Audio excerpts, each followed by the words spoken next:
আসসালামু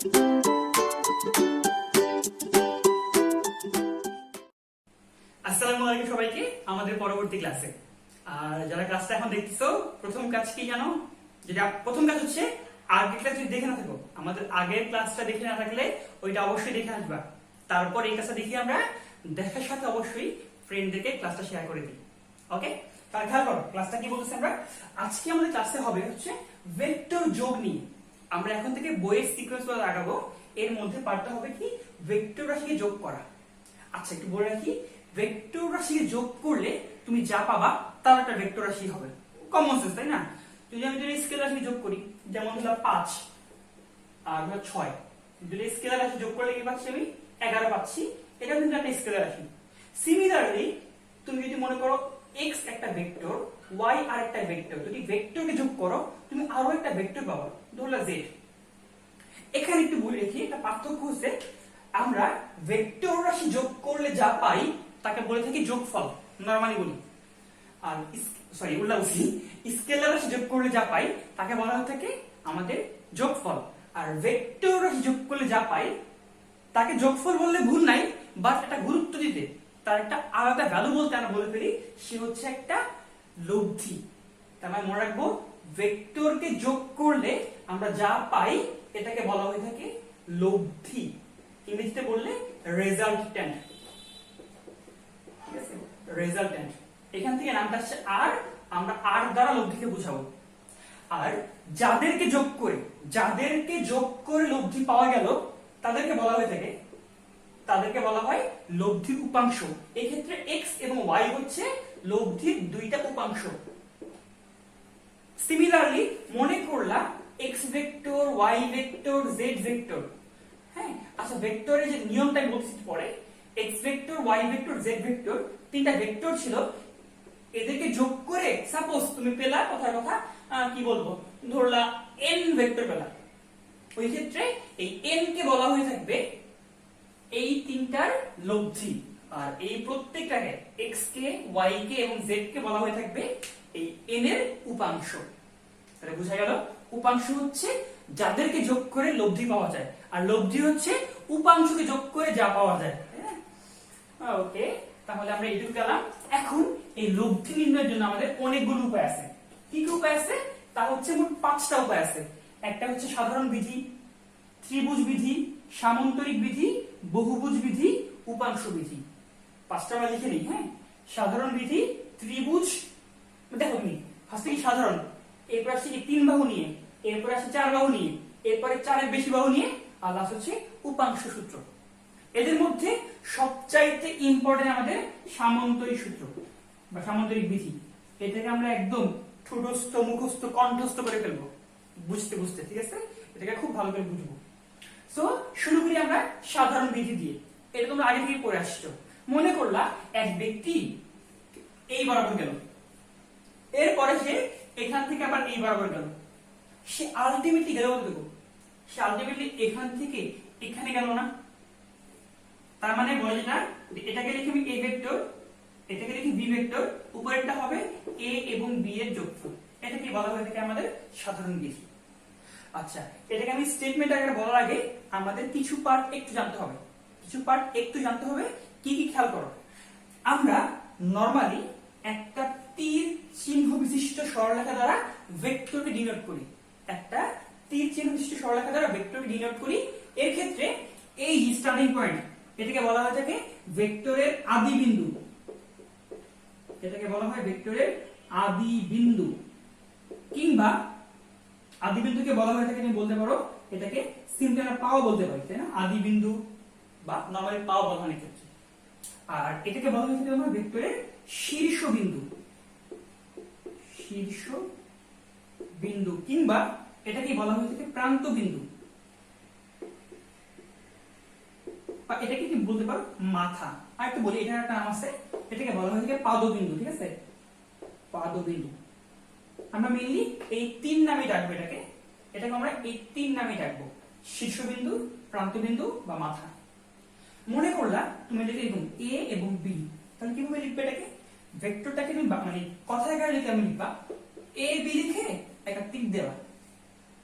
এটা বুঝাচ্ছে যে এ হচ্ছে আদি বিন্দু আর বি হচ্ছে শীর্ষবিন্দু, আর দিক কার থেকে কার দিকে, এ থেকে বি এর দিকে।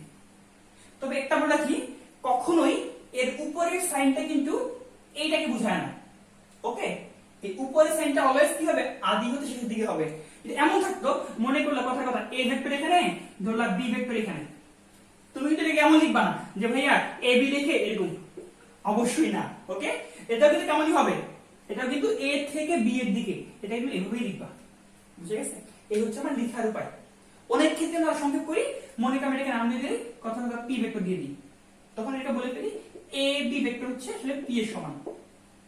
ওকে, এমনও বলা যাবে। যাই হোক, তাহলে খেয়াল করো, আমি বা এটাকে যদি বাংলায় বলতে কেমন হবে, যদি একটি ভেক্টরের শীর্ষবিন্দুতে অপর ভেক্টরের আদি বিন্দু স্থাপন করা হয়, তাহলে প্রথম ভেক্টরের আদি বিন্দু হতে দ্বিতীয় ভেক্টরের শীর্ষবিন্দু সংযোজক সরলরেখাটা এদের লব্ধি বুঝাবে। আর লব্ধির দিক কোনটা হবে, এই যে প্রথমটার আদি বিন্দু হতে শেষেরটার শীর্ষবিন্দু অবধি। এই তো, এটা একদম নরমাল কথা। হ্যাঁ, যে এক লোক এখান থেকে এখানে গেছে, এখান থেকে এখানে গেছে, আসলে গেছে কতটুকু, এখান থেকে এখানে। ডান, এই হচ্ছে তোমার ভেক্টর যোগের সাধারণ বিধি, এটা বলার তেমন কিছু নাই। 2 নাম্বারটা কি, ত্রিভুজ বিধি। এটা আসলে খুব একটা পার্থক্য না। হ্যাঁ, এটা কি বলে খেয়াল করো, ধরো একটা ত্রিভুজ, একটা ত্রিভুজ ধরলা, এই বাহুটা ধরলা পি আর এই বাহুটা ধরলা কিউ, তাহলে বলে যে এটা লব্ধি কোনটা হবে। হ্যাঁ, এটাকে আমরা এভাবে লিখে থাকি, এটাকে আমরা এভাবে বলি, তা হচ্ছে কোন ত্রিভুজের দুটি সন্নিহিত বাহু দ্বারা, কোন ত্রিভুজের দুটি সন্নিহিত বাহু দ্বারা একই ক্রমে কোন ত্রিভুজের দুটি সন্নিহিত বাহু দ্বারা একই ক্রমে দুটি ভেক্টরকে নির্দেশ করলে ত্রিভুজের তৃতীয় বাহুটা বিপরীত ক্রমে এদের লব্ধি বুঝাবে। বিপরীত ক্রম মানে কোনটা, দেখো যে এমন হতে যে যাচ্ছে এভাবে, পরে এভাবে, এভাবে গেলে কিন্তু একই ক্রমে, বাট বলছে বিপরীত ক্রমে এদের লব্ধি বুঝাবে। লব্ধি কেমন ক্ষেত্রে ডাবল তীর দিই, তুমি এক তীর দিলেও ভুল নাই। হ্যাঁ, বাট ডাবল তীর দাও ভালো, এটাকে তুমি বলতে পারো পি এবং কিউ এর যোগফল। আমি আবার বলি, এটা দেখো, কোন একটা বিন্দু হতে, বা এটাকে বলি কোন একটা ত্রিভুজের, কোন একটি ত্রিভুজের দুটি সন্নিহিত বাহু দ্বারা, কোন একটা ত্রিভুজের দুটি সন্নিহিত বাহু দ্বারা দুটি ভেক্টর একই ক্রমে নির্দেশ করলে, ত্রিভুজের 3 নম্বর বাহুটা বিপরীত ক্রমে এদের লব্ধি বুঝাবে।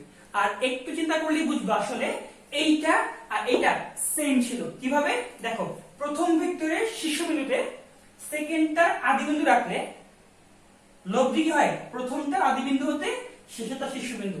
তাহলে এটাই বলে সেম না আসলে, তাহলে বলতে পারো এই হচ্ছে তোমার ত্রিভুজ বিধি, যা অনেকটাই তোমার সাধারণ বিধির ন্যায়। এবার আমরা আসবো আমাদের সবচাইতে ইম্পর্টেন্ট পার্ট, আজকের ক্লাসের ম্যাথমেটিক্যাল যে পার্টটা হবে তা হচ্ছে সামান্তরিক বিধি নিয়ে। ওকে, সামান্তরিক বিধিটা নিয়ে ফার্স্টে বলি কি বলে, আমি এটাকে বলি কমন সেন্স।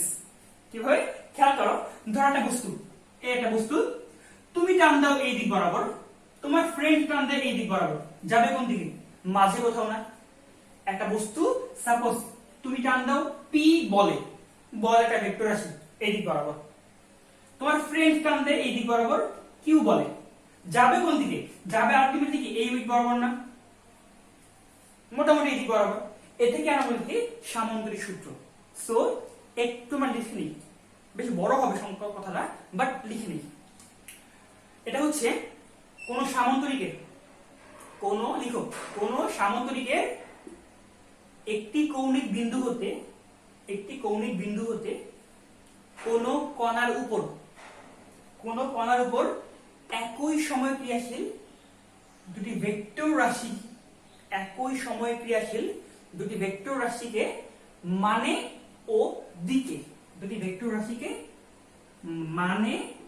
ও দিকে, প্রকাশ করলে, মানে মান দিয়ে দিক দিয়ে, মান বলতে লেন্থ কত, ভেক্টরের মান কত ছোট হলে লেন্থ ছোট হবে, মান বড় হলে দিক বড় হবে। ওকে, আচ্ছা আজান দিচ্ছে তো আমরা একটু অফ করি। ওকে, তাহলে যা বলতেছিলাম আমরা, যে কোন একটি সামান্তরিকের একটি কৌণিক বিন্দু হতে একই সময় ক্রিয়াশীল দুটি ভেক্টরকে কোন সামান্তরিকের দুটি সন্নিহিত বাহু বরাবর মানে ও দিকে প্রকাশ করলে তাদের লব্ধি কি হবে, তাদের লব্ধিটা হবে সামান্তরিকটির কর্ণ বরাবর। তুমি এইভাবে বুঝালে পারবি। হ্যাঁ, আমি এটাকে বলতাম যে কোন সামান্তরিকের একটি কৌণিক বিন্দু হতে দুটি, কোন সামান্তরিকের একটি কৌণিক বিন্দু হতে একই সময়ে ক্রিয়াশীল দুটি ভেক্টর রাশিকে আমি মানে ও দিকে যদি প্রকাশ করতে পারি সামান্তরিকের যেটা বাহু বরাবর, তাহলে ওই সামান্তরিকের যে কর্ণটা হবে না, ওই যে সন্নিহিত বাহু বলে ছেদবিন্দুগামী যে কর্ণটা, ওইটাই এদের লব্ধিকে বোঝায়। এটাকে বই বিভিন্ন ভাবে লিখে আমিও জাস্ট বিভিন্ন ভাবে বললাম, তুমি যেভাবে মনে করবে। বাট মূল কথা একটাই যে সামান্তরিকের দুই বাহুতে দুইটা বল কাজ করে, লব্ধি হবে কর্ণ বরাবর, খুবই সিম্পল কথা। তাহলে এবার খেয়াল করো, হ্যাঁ, লব্ধি আর, ধরে লব্ধি হচ্ছে তোমার আর ভেক্টর। এখন তোমার কাজ হচ্ছে তুমি আর কে চাও, আর এর এক্সাক্ট মান কত এবার তুমি বের করতে যাও। তাহলে এবার আমরা এখানে ম্যাথমেটিক্যাল অ্যানালাইসিস শুরু করব। ম্যাথমেটিক্যাল অ্যানালাইসিস শুরু করব, এই পার্টটা আমাদের জন্য ইম্পর্টেন্ট। হ্যাঁ, ম্যাথমেটিক্যালি বোঝা খুবই ইম্পর্টেন্ট, খেয়াল করো। তাহলে আমি আবার এটা আঁকাচ্ছি বইয়ের মতো করে। এটা হলো পি ভেক্টর, ধরলা কিউ ভেক্টর, সামান্তরিকটা তুমি পূর্ণ করলা, এই দেওয়া আছে, লব্ধি হচ্ছে আর। ধরি পি এবং কিউ এর মধ্যবর্তী কোণ আলফা, ধরি পি এবং কিউ এর মধ্যবর্তী কোণ আলফা, এবং তুমি খেয়াল করো তুমি এবার কি চাও, তুমি এবার লব্ধি বের করবা, তুমি এবার লব্ধিটাকে বের করবা। লব্ধি বের করার সাথে একটা কাজ করি, আমরা একটা নাম দিই, ধরলাম ও এ সি বি, সামান্তরিক এর ও এ বরাবর কাজ করে পি ভেক্টর, ও বি তে কাজ করে কিউ ভেক্টর, মধ্যবর্তী কোণ আলফা। তুমি এবার এই ও এ কে একটু বর্ধিত করো, ও এটাকে তুমি একটু বড় করো। আচ্ছা, বড় করলা, এই বর্ধিত ও এ এর উপর তুমি সি ডি লম্ব আঁকো, তুমি এখান থেকে সি ডি লম্ব আঁকো। একটু খেয়াল করো, এই কোণ যদি আলফা হয়, এই কোণ কত হবে? অবশ্যই আলফা হবে। এই কোণ আলফা হলে এটাও হবে আমাদের আলফা কোণ। আচ্ছা, এবার এবার আমার লাগবে আলটিমেটলি কোনটা? আমার লাগবে হচ্ছে আর ভেক্টর, তাই না? আর আর ভেক্টরের মান কত হবে? আসলে ওসি রেখার দৈর্ঘ্য না, এই যে ওসি রেখা এর লেন্থটাই কত হবে? আর ভেক্টরের মান। এখন তুমি যদি এই নিচের ত্রিভুজটা খেয়াল করো, হ্যাঁ আমি লিখে দিচ্ছি, ত্রিভুজ ও ডি সি তে, ও ডি সি তে একটা সুন্দর সমকোণী ত্রিভুজ, কারণ তুমি লম্ব আঁকাইছিলা, এখান থেকে বলতেই পারো ও ত্রিভুজ তথা ওসি, ও ত্রিভুজ স্কয়ার হবে ভূমি স্কয়ার প্লাস লম্ব স্কয়ার, তাই না? ভূমি হচ্ছে ওডি, লম্ব হচ্ছে ডিসি। এবার খেয়াল করেন তো ভাইয়া, ওডি মানে কি ছিল আসলে? ওডি মানে হচ্ছে ও এ প্লাস এডি, ওডি মানে হচ্ছে ও এ প্লাস এডি ইহার স্কয়ার প্লাস ডিসি স্কয়ার। এবার আমরা একটু সাইডে গিয়ে এই যে এই এডি এবং ডিসি কে বের করে ফেলি। সাইডে গিয়ে আমরা এই এডি এবং ডিসি কে বের করি। একটু দেখো, এটা যদি কিউ ছিল, এটা কত হবে? কিউ ভেক্টর না? এটা কিউ ভেক্টর, এর মান কত? ভেক্টরের মান হচ্ছে কিউ, শুধু কিউ। হ্যাঁ, এখন একটু খেয়াল করো তুমি, হ্যাঁ এই পার্টটা আমরা লাগবে, এটা আমরা ভবিষ্যতে পাবো, তো আমরা একবার শিখে ফেলি। একটা ত্রিভুজ মনে করলাম, সাপোজ এই অতিভুজ দেওয়া আছে এফ, আর এই কোণ সাপোজ দেওয়া আছে থিটা, তাহলে ভূমি কত হবে? কিভাবে বের করবা? ধরলা তুমি ভূমি নাম দিলে মনে করলা এক্স, তাহলে ভূমি কত হবে? কিভাবে লিখবো আমরা? এখানে cos পাওয়া যেত, cos থিটা আমরা সবাই জানি, লিখে দিকে। তাহলে cos থিটা কত হবে? কবরে ভূত আছে, ভূমি বাই অতিভুজ, ভূমি কোনটা? ভূমি হচ্ছে x, অতিভুজ f। তাহলে বলেন x কত আসতেছে? f ইনটু cos থিটা না? তার মানে ভূমি আসলে হবে অতিভুজ ইনটু cos থিটা, আর লম্ব কোনটা হবে? তুমি অনুরূপভাবে মনে করলে লম্ব y, অনুরূপভাবে ট্রাই করে দেখবা, লম্ব হবে অতিভুজ ইনটু sin থিটা। তুমি ট্রাই করে দেখো, এটা আসবে। তাহলে এবার খেয়াল করেন, বলেন এবার বলেন তো আপনার AD কত হবে? অতিভুজ হচ্ছে কিউ, কোণ হচ্ছে আলফা, আমরা জানি ভূমি হয় কত? অতিভুজ ইনটু cos অফ কোণ, তো এটা হবে অতিভুজ ইনটু cos অফ আলফা।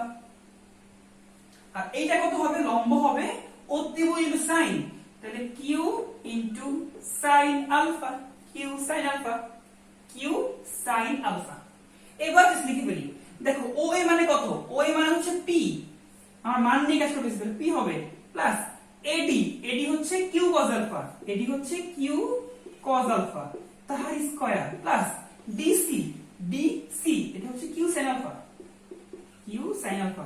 তাহলে যা পড়তেছিলাম আমরা, তাই না, যে p plus Q cos alpha তার square plus q sin alpha এর স্কয়ার, তাই না।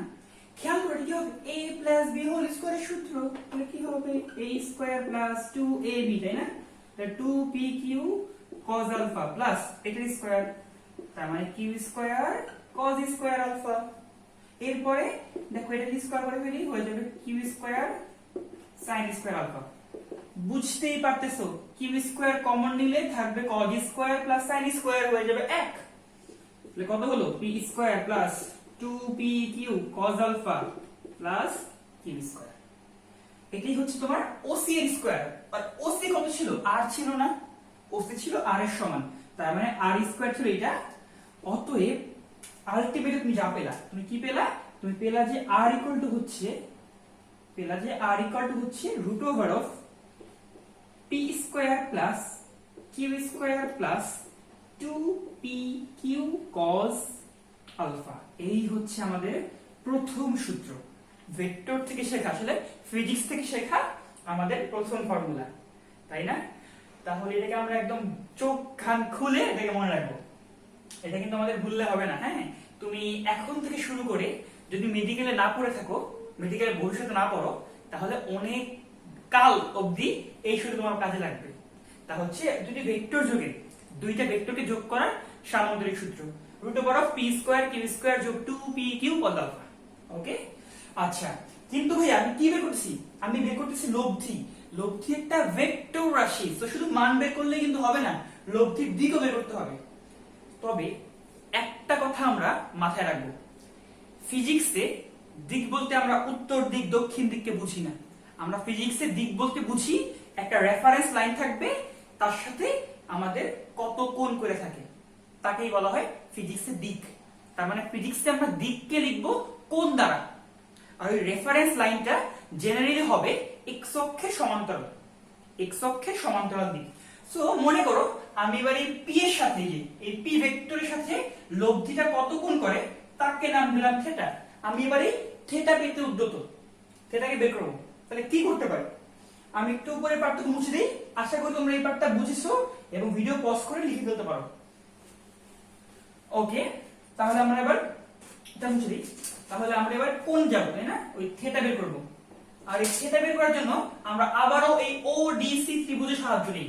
তাহলে ত্রিভুজ ODC হতে এই ODC ত্রিভুজে যদি আমরা tan থিটা নিলাম কত হতো দেখো তো, প্যারা লম্বা বুত। tan থিটা কি, লম্বা বুত, লম্ব বাই ভূমি। লম্ব কোনটা, লম্ব হচ্ছে DC আর ভূমি হচ্ছে OD। আর খেয়াল করলে বুঝবা OD মানে কি ছিল, আসলে OD ছিল OA প্লাস AD। OA প্লাস AD, এখান থেকে তুমি বলতে পারো যেটা, তারপর হচ্ছে tan থিটা ইকুয়াল টু হবে DC, তো আর DC হচ্ছে q sin আলফা। OA প্লাস AD, OA ছিল P, AD ছিল q cos আলফা। তাহলে এই হচ্ছে তোমার ফর্মুলা। আমার তো আলটিমেটলি থিটা বের করতে হবে, tan টা ওই পারে গেলে হয়ে যাবে tan inverse q sin alpha divided by p plus q cos alpha. Okay, তাহলে আমরা মোট দুইটা ফর্মুলা পেয়ে গেলাম। এগুলা হচ্ছে আমাদের একদম TTM মানে কি, টানা টানা মুখস্থ। ওকে, এটা আমাদের কিন্তু পারতেই হবে। তবে হ্যাঁ, আমরা আসলে টানা মুখস্থ করে নেই, আমরা কিন্তু বুঝা মুখস্থ করছি। ওকে, সো আমরা সূত্রগুলো আগে প্রুফ করলাম, সূত্রগুলো প্রুফ না করলেও হতো, বাট আমি চাচ্ছি কি তোমাদের একদম বেসিক্সটা ক্লিয়ার থাকুক, তুমি পাশ থেকে সূত্র বুঝে দেন আগে। ওকে, তাহলে এই হচ্ছে আমাদের ভেক্টর যোগে সামান্তরিক সূত্রের সাহায্যে লব্ধির মান এবং লব্ধির দিক নির্ণয়। আচ্ছা, আমি যদি পুরো পাঠটাকে সামারি করি, তোমরা এই পাঠটা লিখে নাও, ভিডিওটা পজ করে লিখে নাও, আমি এরপরে সামারি করতেছি। তাহলে আমি সূত্র মুছে দিচ্ছি। আচ্ছা, এখন থেকে যখন আমরা আবার এটাকে রিক্যাপ করব বা আবার সামারি করব, খেয়াল করো আমরা এইভাবে বলবো, ধরলা ও বিন্দু হতে এই বরাবর কাজ করে P নামক একটা ভেক্টর, এই বরাবর কাজ করে Q ভেক্টর, যাদের মধ্যবর্তী কোণ আলফা, আর লব্ধি হচ্ছে R, এবং লব্ধি আর P মধ্যবর্তী কোণ হচ্ছে থিটা। ওই ক্ষেত্রে যদি আমি লিখি লব্ধির ভ্যালু, তার কত হবে, root over of simply p square Q square 2p q cos alpha 2p q cos alpha. আর যদি বলি মধ্যবর্তী কোণ থিটা, তাহলে tan থিটা কত হতো? tan থিটা হতো sorry Q sin alpha divided by p plus Q cos alpha, তাই না? আচ্ছা, আমরা আশা করি এই অবধি বুঝতে পারলাম। বাট এই অবধি বুঝলেও কিন্তু হবে না। কেন হবে না? যদি আমি চিত্রগুলো একটু ঘুরে ফিরে দিই না, তোমরা অনেকেই এই পরের ফর্মুলাটা ঠিক মতো অ্যাপ্লাই করতে পারবে না। এটা আমি দেখে আসছি, এটা অনেক ক্ষেত্রেই হয়, এটা আমি নিজেও ফেস করছি, আমি নিজেও অনেক ক্ষেত্রে আটকে যেতাম। তাহলে আচ্ছা তোমাদের দেখাই একটু, তোমরা একটু কাজটা খেয়াল করো একটু। মনে করো তোমাকে আমি একটা ডিরেক্টলি এক্সাম্পল দেখাচ্ছি। ধরো এই পয়েন্ট থেকে দুইটা বল কাজ করতেছে, দুইটা বল কাজ করে সাপোজ 7 নিউটন এবং 4 নিউটন, এবং এদের মধ্যবর্তী কোণ সাপোজ ধরলাম 90 ডিগ্রি। প্রশ্ন হচ্ছে এদের যে লব্ধি হবে ওই লব্ধি আর 7 এদের মধ্যবর্তী কোণ থিটা হলে থিটা কত? ট্রাই করে দেখো। অনেকেই একটু হলো কি মানে খুব ভালো করে অ্যাপ্লাই করতে পারবে না আসলে, বা অ্যাট লিস্ট ফিল করে অ্যাপ্লাই করা যায় না। অনেক কাজ করতে পারো যে এই চিত্র আগালা পরের চিত্র ওইটাকে ফ্লিপ করে দিচ্ছি, বাট পরীক্ষার হলে কিন্তু এত কিছু করা যাবে না আসলে।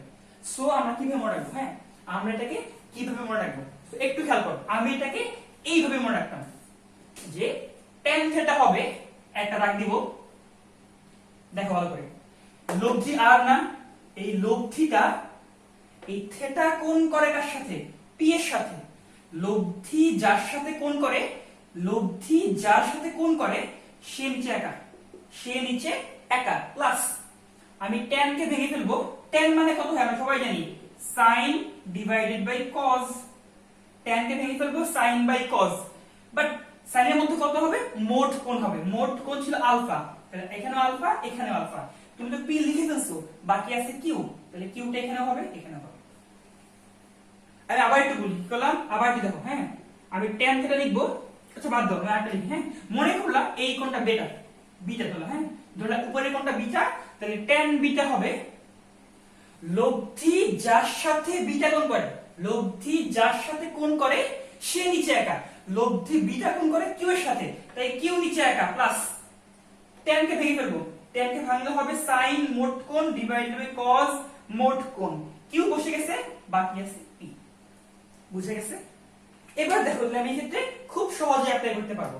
আমার তো এই কোণ লাগবে, তাই না? তাহলে লিখে দিই আমরা tan থিটা হবে, দাগ দিব, এই যে লব্ধি যার সাথে কোণ করে সে নিচে একা প্লাস, এবার আমি বললাম কি tan কে ভেঙে ফেলবো, হবে sin total angle divided by cos total angle মোট কোণ। বাকি আছে কোনটা? বাকি আছে 4। 7 এর মধ্যে 7 তো লিখে দিয়েছি, 4 বাকি ছিল। এটাকে সলভ করলেই তুমি খুব সহজে এই যে সেটা পেয়ে যাবে। বুঝে গেছে? তাহলে আমরা আশা করি আমরা এভাবে করে পড়লে পুরো পার্টটা খুব ভালো করে মনে রাখতে পারবো। আচ্ছা, এখন আমরা আরো কিছু ক্ষুদ্র পার্ট দেখি যেগুলোকে বইয়ে খুব লম্বা করে আলোচনা করছে, আমরা এগুলোকে খুব দ্রুত পড়ে ফেলবো। ওকে, এটাই হচ্ছে আমাদের কাছে পড়ার সুবিধা, তাই না? যেগুলো বইয়ে অনেক লম্বা করে লেখা, তুমি নিজে পড়লে টাইম লাগতো, আমরা এটাকে খুব দ্রুত কভার করার ট্রাই করবো এবং বুঝে খেয়াল করি। আমরা কি দেখছি দেখো, আবার একটু বলি। এই ধরলা p ভেক্টর, এই q ভেক্টর, মধ্যবর্তী কোণ আলফা, লব্ধি ধরলা r, এই কোণ ছিল থিটা। সেই ক্ষেত্রে লব্ধি কত আসতো? √of p square q square 2p q cos alpha. আমরা এখন এখান থেকে কয়েকটি স্পেশাল কেস দেখব। আমরা এখান থেকে অ্যাকচুয়ালি মোট 4টা স্পেশাল কেস দেখব।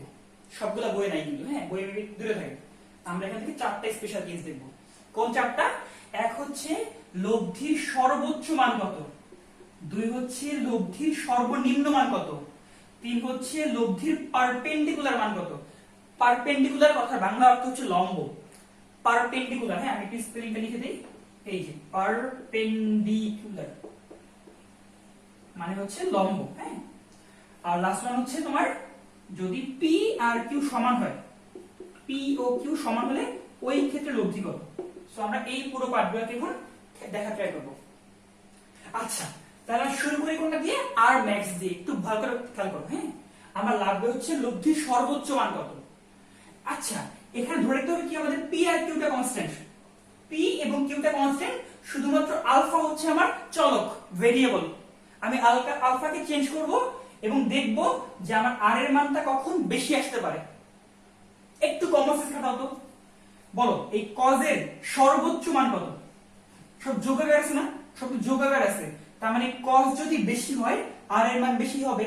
আমরা সবাই জানি কজের ক্ষেত্রে মিনিমাম মান -1, সর্বোচ্চ মান +1। অর্থাৎ যদি এমন হয় কজের মানটা সর্বোচ্চ হয় মানে 1 হয়, আর হবে ম্যাক্সিমাম।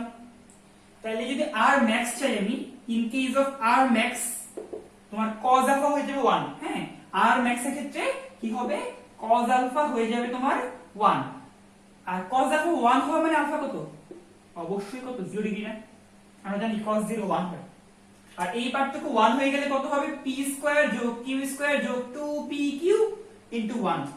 তাহলে হয়ে যাবে p square q square 2pq। বুঝতেই পারছো এটা কত হচ্ছে, p q। তার মানে যেটা বলতেছি আমি, তা হচ্ছে লব্ধির সর্বোচ্চ মান হবে p q। কখন? যখন তোমার আলফার ভ্যালু হবে 0 ডিগ্রি। খুব সহজে ফিলও করা যায়, আলফা 0 মানে কি, p আর q একই দিকে, তাই না? অর্থাৎ একটা বস্তু মনে করো, তুমি টান দাও যেদিকে, তোমার ফ্রেন্ড টান দেয় একই দিকে, মধ্যবর্তী কোণ হচ্ছে 0, তখন কি হবে, সবচেয়ে বেশি যাবে না বস্তুটা, বেশি বলে যাবে, বেশি ত্বরণে যাবে, ওইটাই। অনুরূপ ভাবে যখন তোমার বের করতে হবে আর মিনিমাম, যখন বের করতে হবে আর মিনিমাম, তখন তুমি কি করবে, তখন কজের মিনিমাম মান নিব।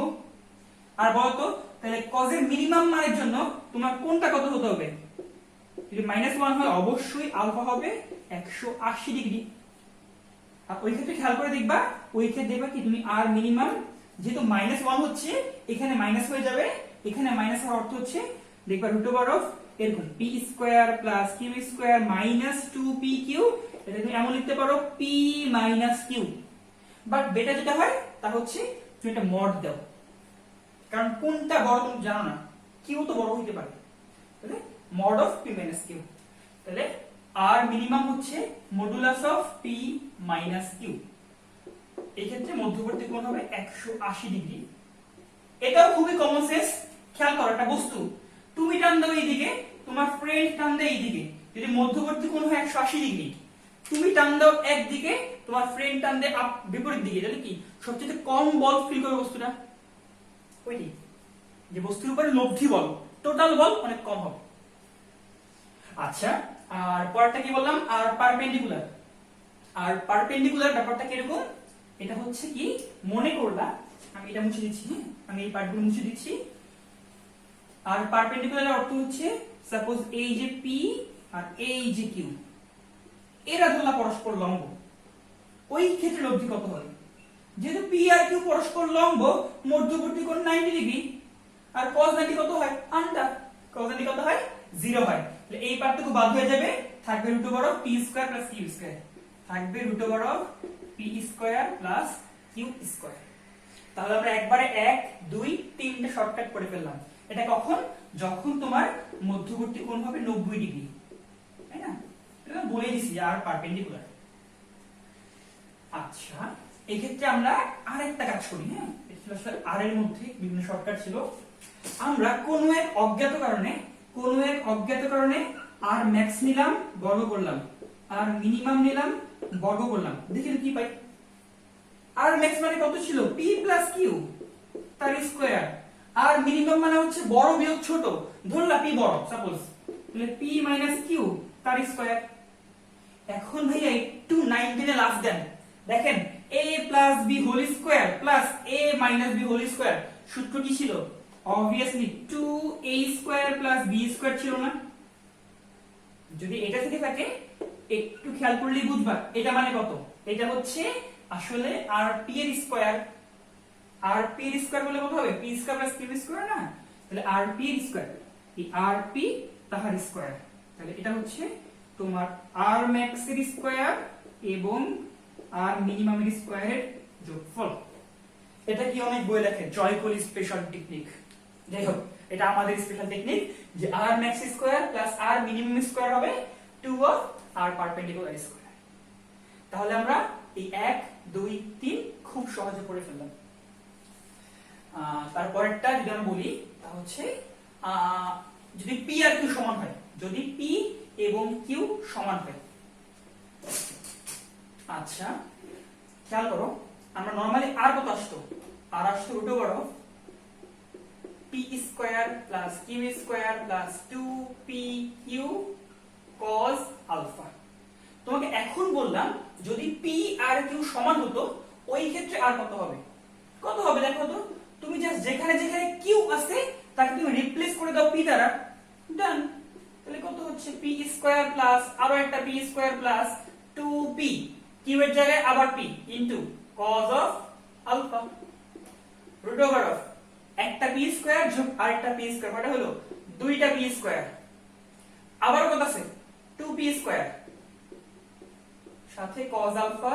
তুমি 2p স্কয়ার কমন নাও তো, এখান থেকে 2p স্কয়ার কমন নিলে থাকবে 1 প্লাস cos আলফা। এখন ভাইয়া আপনাকে একটা সূত্র পাঠতে হবে, হ্যাঁ এটা তুমি যখন ত্রিকোণমিতি পড়বা ম্যাথের তখন জানবা। এটা সূত্র হচ্ছে 1 plus cos alpha, 1 plus cos alpha হয় 2 cos square alpha by 2, 2 cos square alpha by 2। এটা তোমরা এখনো পড়ো নাই, সো না পারলে কত শর্ট কিছু নাই। So root over of 2p square, এই পার্টটা হচ্ছে 2 কোসাইন বা cos স্কয়ার আলফা বাই 2, এবার বর্গমূল করলে আসবে 2p cos, 2p cos alpha by 2। ইহাই হচ্ছে তোমার লব্ধি, ইহাই হচ্ছে তোমার লব্ধি। এটাকে বাংলায় এখন বলতাম, যদি পি আর কিউ সমান হয় লব্ধি হবে বলের দ্বিগুণ ইনটু cos অফ কোণের অর্ধেক। আই রিপিট, বলের দ্বিগুণ ইনটু cos অফ কোণের অর্ধেক। তাহলে এই ছিল আমাদের আজকের টোটাল পড়াশোনা। আমি এটাকে এখন ছোট্ট করে একটু সামারি করে দিই। হ্যাঁ, আমরা এই যে সামান্তরিক সূত্রের পার্থক্যকে আবার একটু সামারি করে দিই, তোমরা এই পার্টটা একটু লিখে নিও। হ্যাঁ, তাহলে ভালো হবে। তাহলে আমাদের আজকে যেগুলো পড়ছি খুব ভালো করে মাথায় রাখতে হবে। এগুলো কিন্তু ফিজিক্সেও লাগবে, দেখবা আলটিমেটলি ম্যাথমেটিক্সেও লাগবে। সো আমরা একবারই ভালো করে পড়ি।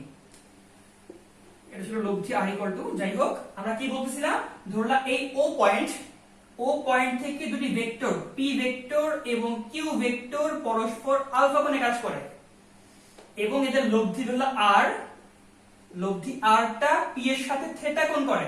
ওই ক্ষেত্রে লব্ধি আর কত হতো, root over of P square plus q square plus 2pq cos alpha.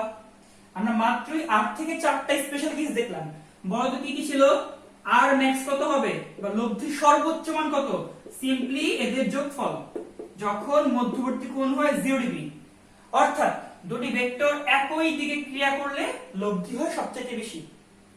তারপর দেখলাম হচ্ছে আর মিনিমাম, তা হচ্ছে বড়টা বিয়োগ ছোটটা, তাই আমি মড দিতে পারতাম।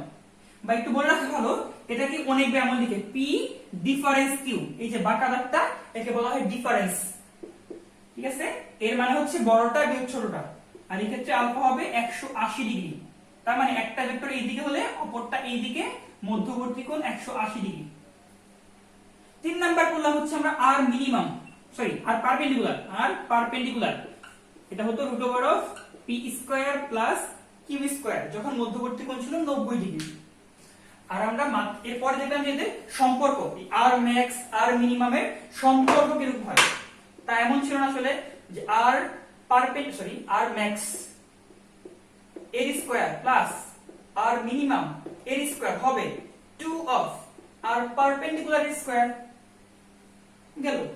অতঃপর কি দেখবো খেয়াল করো তোমরা, এরপর কি দেখেছিলাম, যদি পি আর কিউ সমান হয়, পি এবং কিউ যদি সমান হয়, এটা হলে লব্ধি হবে যে কোনো একটা বলের দ্বিগুণ ইনটু cos অফ কোণের অর্ধেক। এটা কিন্তু অনেকগুলো বই পাবা না, এটাকে আমরা একটু এক্সট্রা করে মনে রাখবো। হ্যাঁ, যে লব্ধি হবে বলের দ্বিগুণ cos অফ কোণের অর্ধেক। তাহলে আশা করি আমরা আজকে অনেকগুলো পার্ট পড়লাম। হ্যাঁ, দেখবা তোমাদের এখন এই পার্টগুলো খুব বেশি লাগছে, বাট কিছুদিন পরে এই পড়াটা জাস্ট তোমাদের 5 মিনিটে কভার হয়ে যাবে। তোমরা বাসার মধ্যে খুব দ্রুত এগুলো করতে পারবে। বাট আমাদের যেন বেসটা স্ট্রং হয়, আমরা তাই একটু ট্রাই করবো স্লোলি আগানোর। প্রথমে এমন অনেক হতেই পারে তুমি বই পড়তেছো, বুঝতেছো না একটা পড়া, ফ্রেন্ডদের সাথে ডিসকাশন করো, আমাদের সাথে কমেন্ট করো বা আমাদের সাথে কথা বলো। এখন এই লকডাউনের মধ্যে আমরা যতদিন পাই আর কি আমরা ট্রাই করবো তোমাদের বেস্ট সার্ভিসটা দেওয়ার জন্য। সো আবার একটা রিকোয়েস্ট থাকলো, আজকের ক্লাস যদি ভালো লাগে থাকে অবশ্যই ফ্রেন্ডদেরকে একটু জানাবা। তোমরা যদি বড় আকারে হও আমাদের সাপোর্ট দিতে তত ইজি হবে। সো ধন্যবাদ সবাইকে।